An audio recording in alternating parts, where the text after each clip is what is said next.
Welcome to the Hoja on Architecture podcast. The Origins of Architecture, Chapter 6, The Birth of Public Space. In the previous chapter, we explored how houses and hearths transformed architecture from a simple enclosure into a lived environment shaped by memory, routine, labor, and collective identity. We examined how domestic life gradually organized interior space through repetition, habitation, and emotional continuity. In this chapter, we move beyond the house itself.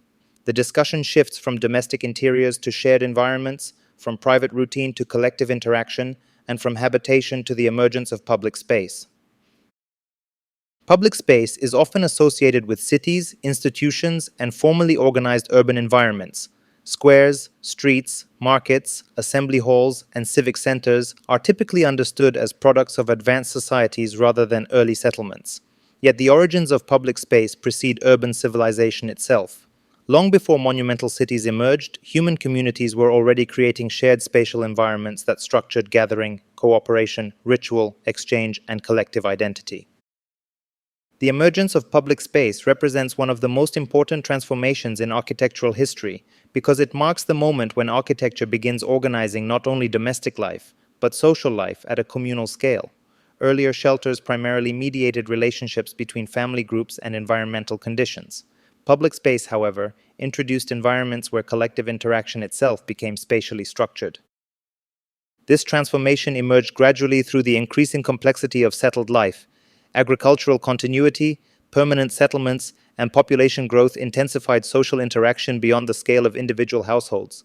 Shared labor, food distribution, ritual activity, conflict resolution, storage management, and collective decision-making all required environments capable of accommodating repeated communal presence. Architecture, therefore, began extending beyond the logic of shelter toward the organization of collective behavior. Space was no longer shaped only by survival or domestic necessity, but increasingly by social coordination itself. Gathering became architectural.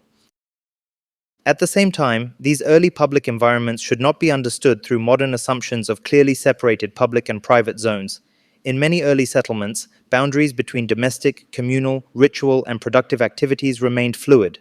Shared ovens, communal courtyards, workspaces, and gathering areas often overlapped spatially with domestic environments. Publicness emerged gradually rather than appearing as a fully distinct architectural category. Nevertheless, this gradual emergence fundamentally transformed spatial organization. Once settlements developed recurring spaces for collective interaction, architecture began to mediate relationships between individuals and communities more directly. Shared environments acquired rhythms, expectations, and behavioral patterns shaped through repeated use. Public space, therefore, became one of the earliest frameworks through which social order was spatially reinforced. This also changed the symbolic role of architecture. Domestic space primarily stabilized family continuity and everyday life, whereas public space increasingly came to represent collective identity itself. Shared gathering environments allowed communities to experience themselves spatially as groups rather than merely as clusters of households. Architecture, therefore, began participating in the production of communal consciousness. The importance of ritual within this transformation cannot be overstated. Early public spaces were often deeply connected to ceremony, symbolic activity, seasonal gatherings, and collective memory. Ritual creates repetition, and repetition stabilizes space culturally.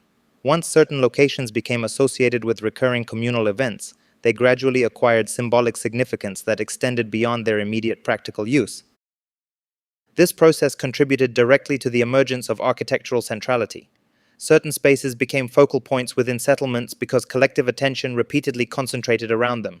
Hearths had once functioned as domestic centers.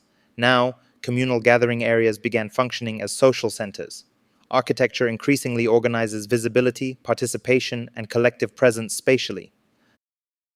The birth of public space also transformed the relationship between architecture and movement. Domestic environments often organize relatively predictable routines associated with habitation and maintenance. Public environments, however, accommodate circulation, encounter, assembly, and interaction between larger groups. Architecture, therefore, began managing flows of collective movement rather than only protecting stationary occupation. This transformation introduced new forms of spatial negotiation. Shared environments require coordination between different individuals, activities, and social expectations. Questions of access, participation, visibility, and territorial use became increasingly significant within settlement organization. Public space, therefore, emerged not simply as open space, but as socially negotiated space. At the same time, public environments also contributed to the emergence of hierarchy and authority. Collective spaces often become associated with leadership, ritual specialists, decision-making structures, and communal control. Architecture, therefore, began mediating power relations more visibly. Certain individuals or activities acquired spatial prominence because collective environments concentrated attention and participation. Yet early public space should not be reduced entirely to control or hierarchy. Shared environments also enabled cooperation, communication, exchange, and collective solidarity. Public gathering allowed settlements to function as social organisms rather than isolated domestic units. Architecture, therefore, became increasingly connected to the possibility of organized community life itself. This communal dimension also changed the emotional experience of architecture. Domestic interiors produced intimacy and familiarity, whereas public spaces produced collective presence. Humans began to experience themselves not only as members of households, but also as participants in larger social environments. Architecture expanded from organizing private continuity to organizing shared existence.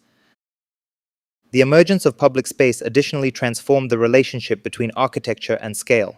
Domestic architecture primarily addresses immediate bodily and familial needs, whereas communal environments operate on larger spatial and social scales. Gathering areas needed to accommodate visibility, circulation, proximity, and shared activity among multiple individuals simultaneously. Architecture, therefore, became increasingly aware of collective scale. This awareness contributed directly to the later emergence of urban thinking. Once settlements developed organized communal environments, architecture began operating beyond isolated structures toward integrated social systems. Public space linked different parts of settlements together through movement, interaction, and shared experience. The settlement increasingly functioned as an interconnected spatial network rather than a loose collection of individual houses. Public space also complicated the relationship between permanence and temporality. Certain gathering environments remained physically modest while becoming culturally permanent through repeated use. A space did not necessarily require monumental construction to acquire public importance. Collective repetition itself could stabilize architectural meaning over time. This reveals an important architectural principle that remains relevant even today. Publicness is not produced solely through physical form, but through patterns of collective occupation and shared social recognition. Space becomes public because communities repeatedly experience it together. The birth of public space, therefore, marks a profound transformation in the history of architecture. Architecture was no longer limited to protecting bodies or stabilizing domestic life. It was becoming a framework through which communities organized interaction, ritual, cooperation, authority, and collective identity. Public space transformed architecture into a mediator of social existence itself. In the next chapter, we will move from communal gathering to ritual monumentality.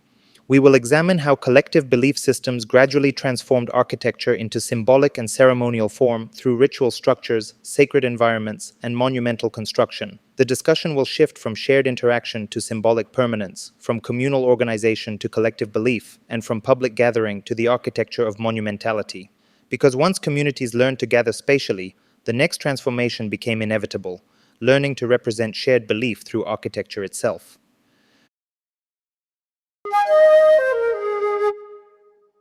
This concludes Chapter 6 of The Origins of Architecture, The Birth of Public Space. Thanks for listening. See you in the next episode.